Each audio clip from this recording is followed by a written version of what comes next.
Okay, so this one will be about the Arrhenius equation. Very quick video. Okay, so the Arrhenius equation is given by this: K equals to A E to the power of negative EA over RT. So at first glance we see that K, the rate constant, is also dependent on the activation energy as well as temperature. They are the two things we learned, right? So if we have a lower activation energy, what does that imply?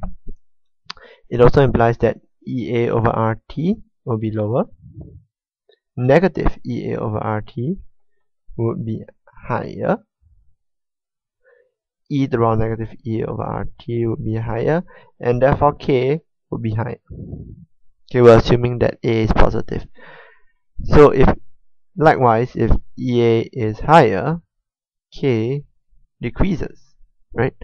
And probably that's why, okay, if we talk about, let's say, a two-step reaction, we have EA1 here and we have EA2 here.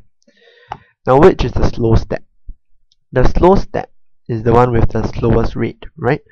The one is the rate determining step. And usually, okay, for simplicity's sake, let's just assume, okay, that let's say rate equals to K times A V. Okay, if the rate constant is really small, and assuming that this is the same, then the rate would be really small for this step. So the rate at which this step occurs will be much lower at the rate at which this step occurs. Okay, we're all assuming certain things, but for simplicity's sake, let's say we do make these assumptions. So when we write or when we draw the energy profile, okay, we must ensure that the slow step would have the higher activation energy, and the fast step would have the lower activation energy.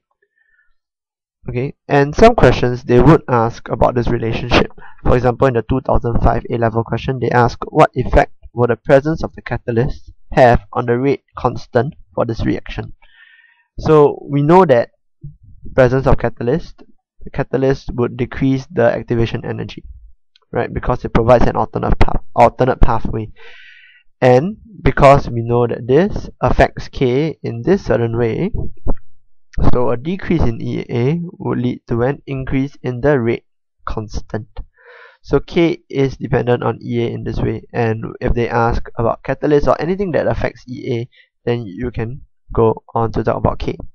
However, if the question is not asking specifically to the rate constant, but asking about the rate of reaction, okay, we have to use a more qualitative explanation, which is talking about the Maxwell Boltzmann curve. Okay, so this will be about using the Maxwell Boltzmann curve. Okay, Maxwell Boltzmann curve will only be explained two things. First, effect of changing activation energy on the rate, and second, effect of temperature. So we start with the first one. Okay, the Maxwell Boltzmann curve. Okay, we must understand what the axis means. Okay, it's a very bad line. Okay, so the first one is like the number of particles with a given energy, and the second one is KE. So it's really a summation in a sense of all the particles given KE, is like a histogram. So for example 0, okay, let's say 0, there are 0 particles with 0 KE, right? So it's none. And then after that, for 1, there's like 1 particle. Oh, sorry, for 1 unit of KE, maybe there are like 1 particle, right? 1. And then after that, for 2, there are maybe 2, about 4. Okay, let's say 4 particles with 2 KE, and so on and so on. And if we draw a diagram, okay, we will get a curve something like this. Okay, when we draw the curve, okay, we must note that first we label the axis correctly, number of particles with a given energy in KE, and the curve must start from 0. Okay, simple. So now we say that a particle must have a given KE that's above the activation energy for a reaction to occur, right? So suppose that we have an activation we have an activation energy here. Okay, we can see, yeah. Okay, so suppose that the EA is here. So a particle must have that certain EA before it can react. So in this case, maybe this EA is about 10. Okay, let's say, and then here there are about 4 particles with 10 EA, maybe about 3 particles with 11 EA, 2 particles with 12 EA, and so on and so forth, right? So here the number of particles that can react, okay, because they have enough Ke to react, is 4 plus 3 plus 2. A catalyst, what it does is decreases the EA, right? So if it decreases the EA to over here, let's say now the EA is at 7. Okay, so at 7 there could be maybe 8 particles. At 8 there could be about, let's say, 6 particles. At 9 there could be like 5 particles. So now all these molecules that once didn't have enough Ke to overcome this activation energy barrier would now have enough Ke. So from initially we had 4 plus 3 plus 2, which was about 9 particles that can react. Now there are 8 plus 6 plus 5 plus 9, okay, which is 28. So because of that, there's an increase, okay, in the effective collisions, in the number, or in the frequency of effective collisions, okay, and therefore an increase in the reaction rate. Okay, so how do we explain this? Is the understanding. Of course, we don't draw the numbers, okay, but the way to explain it for both EA and for T, okay, is this acronym CSSME. Okay, so it's very simple. C stands for curve. So you first draw the curve, and you make sure that the number of particles, and it starts at 0, and then there's a Ke. S stands for shifts, because we want to analyze the shift of EA, or the shift of temperature, or the change in temperature on the whole curve. Okay, so we shift the curve. S stands for shade. So initially I shaded this one, right? This is the amount of particles with EA, or with energy bigger than EA. But if I lower the EA, then this is the number of particles with EA. And because there's more, okay, after we shade, we compare. Okay, so M stands for more. Usually it's more, of course. Okay, maybe I should change it to C. C is a compare. Okay, compare. And then E is to say the change in effective frequency collision. So for the EA case, how this would be done is like this. We first draw a curve. Of course, we cannot use different colors, right? So I'll just try to draw. So I say that this is, okay, the curve starts at 0, number of particles, and then this is with a given energy, this is Ke. So initially at EA1, I would shade it, let's say, vertically.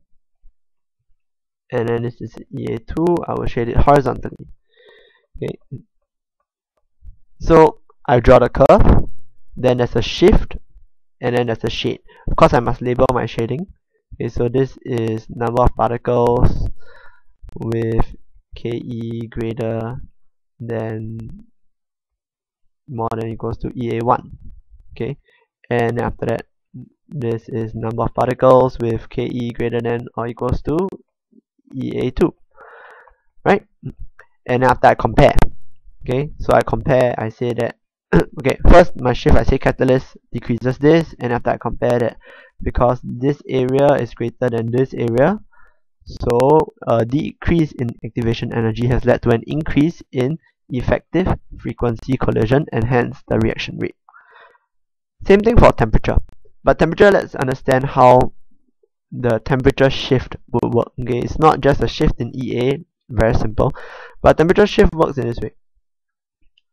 Suppose this is T1, okay, and now I want to increase temperature, so such that T2 is greater than T1. Okay, two things that we have to take note of. Number one is the peak.